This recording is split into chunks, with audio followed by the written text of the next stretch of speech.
So, I have the 4 eyeshadow palette ng Pink Flash, yung 5 color eyeshadow palette nila. Ganda ng packaging niya.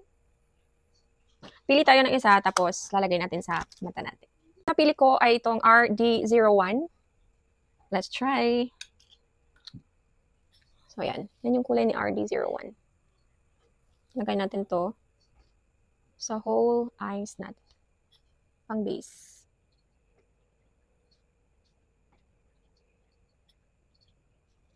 Yan. Tapos natin sa base. Lagay natin to. Ito.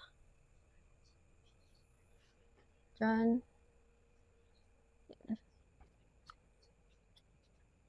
Yan sa buong eyes. Let's try. Yun.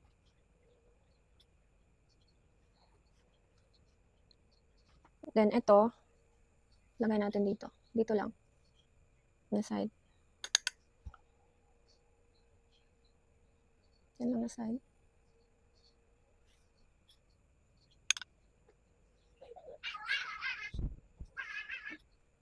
Ayan.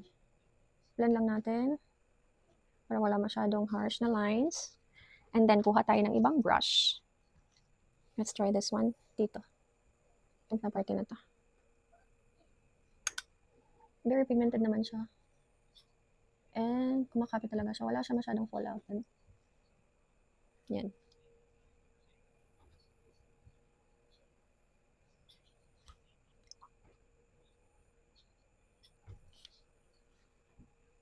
And then, ito, lalagay natin dito sa may inner. I'm just gonna use my hand. Oh, wow! Nice! Very nice.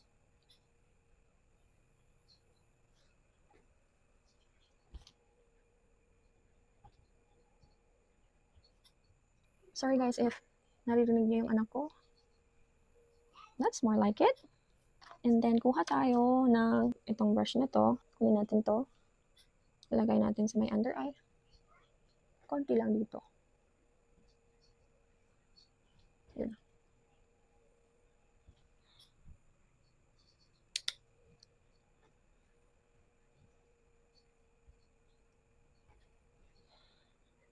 That is nice, you guys. Again, this is RD01. Ito yung ginagamit ko. Ito na lang, nag-hoard ako. So, yan guys. That is RD01. Ipapakita ko sa inyo isa-isa yung Pink Flash na palette na meron ako. This is OR01. This is BR01. This is RD01. And this is CL01. So, wala pa tong 200. So, kung naghahanap kayo ng mga budget-friendly na eye palette, ito yung marirecommend ko. Yan, very pigmented. And then, okay na okay yung quality niya.